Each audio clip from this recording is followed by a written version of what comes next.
आप लोगों के माध्यम से हम सरकार तक अपनी बात पहुंचाना, हमारी नाराज़गी है बहुत इस सरकार से।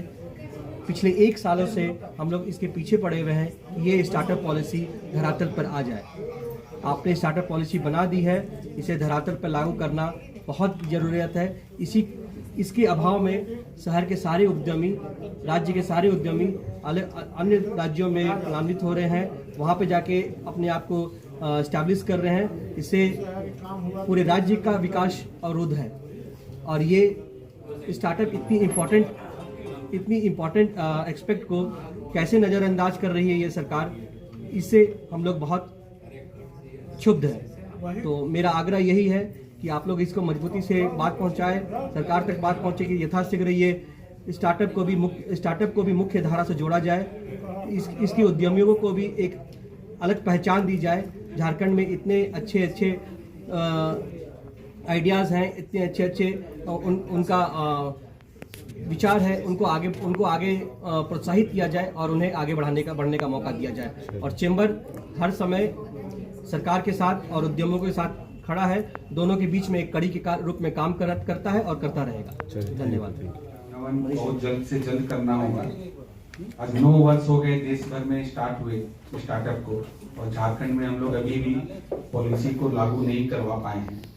तो मेरा इस प्रेस कॉन्फ्रेंस के माध्यम से आग्रह होगा सरकार तक ये बात जाए कि पॉलिसी जल्द से जल्द लागू हो, जिसका लाभ पूरे राज्यवासियों को मिले और संशोधित ढंग से आ जाए तो ज्यादा अच्छा रहेगा। नई पॉलिसी नई ढंग से, और बैंकों से लोन भी स्टार्टअप को झारखंड में मिलने में काफी कठिनाई हो रही है। कई आवेदन हमारे पास चैम्बर में आए हुए हैं जो स्टार्टअप एस्टेब्लिश करना चाहते हैं, लेकिन उनको बैंकों से कोई सपोर्ट नहीं मिल रहा है। राज्य सरकार की तरफ से कोई भी इसके लिए पॉलिसीज नहीं है कि जो स्टार्टअप्स को मदद करें। इस पर भी हमें विशेष ध्यान देना होगा। और लैंड बैंक की भी काफी कमी है। स्टार्टअप के लिए जिसको इंडस्ट्री लगाना हो नया स्टार्टअप को, उसके लिए भी कोई पॉलिसी नहीं है। लैंड बैंक की बहुत कमी है। और सरकार के पास सिंगल विंडो का जो ऑप्शन था वो भी काम नहीं कर रहा है। सिंगल विंडो स्टार्टअप के लिए सरकार ने बोला था चालू हो जाएगा जल्द से जल्द, लेकिन उस पर भी कोई कार्रवाई नहीं हुई है। मैं बस इस माध्यम से ये कहना चाहूंगा कि जल्द से जल्द इस पर कार्रवाई हो। नमस्कार। वो फाउंडर आदित्य कुमार है।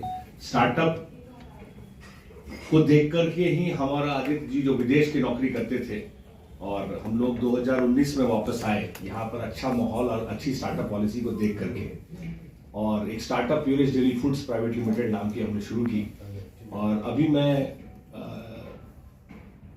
FJCCI में अमित जी के साथ सब कमेटी चेयरमैन हूँ, और हम लोग यहाँ पर यही कोशिश कर रहे हैं कि स्टार्टअप्स का पुनर्विकास हो।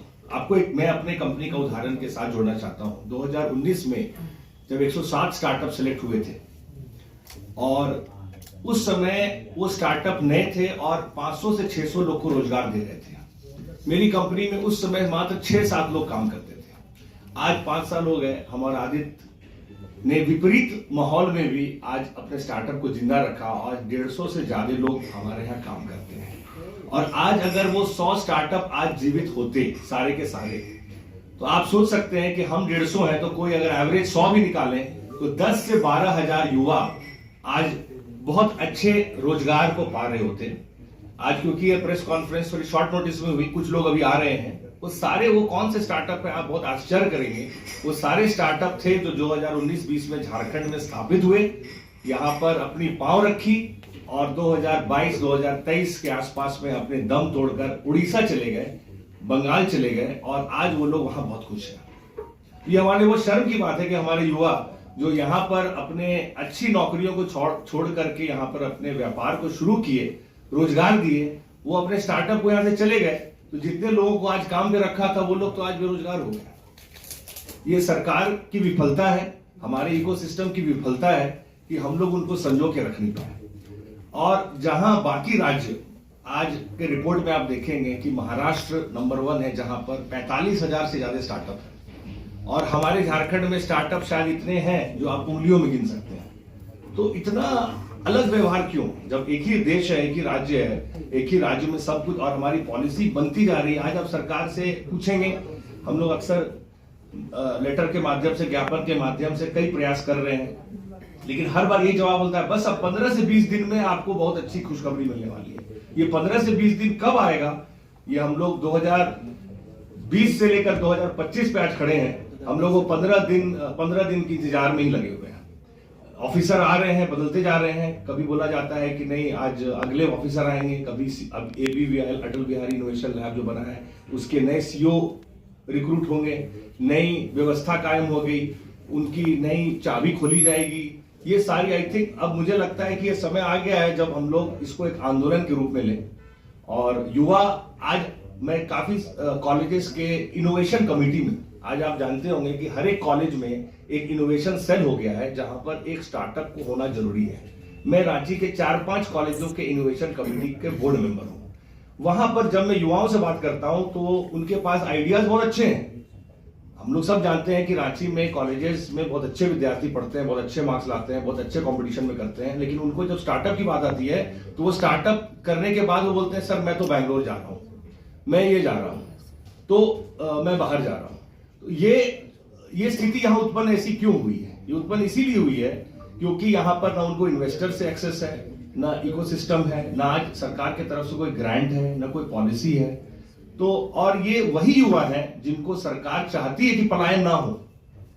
तो ये ऐसी दोराही योजना समझ में नहीं आ रही है कि जहां पर लोग कई स्कीम लेके आ रही है सरकार, जिनका मैं नाम लूंगा, जिससे कि लोगों का भला हो, लेकिन यहाँ के लोग जब पलायन कर जाएंगे तो फिर किसका भला होगा, ये सवाल हम उठाना चाहते हैं। और हम लोग फेडरेशन के थ्रू से ये मकसद है कि हम लोग बहुत जल्द, पिछले साल हम लोग बहुत सक्सेसफुल स्टार्टअप कॉन्क्लेव का आयोजन किए थे, हम लोग फिर से करें। झारखंड में पहली बार विदेशी इन्वेस्टर्स, बाहर के इन्वेस्टर आए थे, यहाँ पर एक बिल्कुल शार्क टैंक जैसा माहौल पैदा किया गया था, कुछ स्टार्टअप्स को फंड भी मिले थे। ये एक माहौल जगाने के लिए था। और उस स्टार्टअप कॉन्क्लेव में हमारे आदरणीय मुख्यमंत्री सर भी थे और हमें ये वादा किया गया था कि बहुत जल्दी इस पर कार्रवाई की जाएगी। अब इलेक्शंस हो गए हैं, सरकार स्थापित हो गई है, अब हमारी आस है कि इस पर धरातल पे जल्दी से जल्दी इस पर काम किया जाए, अन्यथा युवाओं का जितना भी आस है वो टूटता जा रहा है। और झारखंड स्टार्टअप के मामले में आज सबसे निचले पायदान पे है, उसको जितना जल्दी हो सके उसको ऊपर लाया जाए, यही हमारा प्रयास है।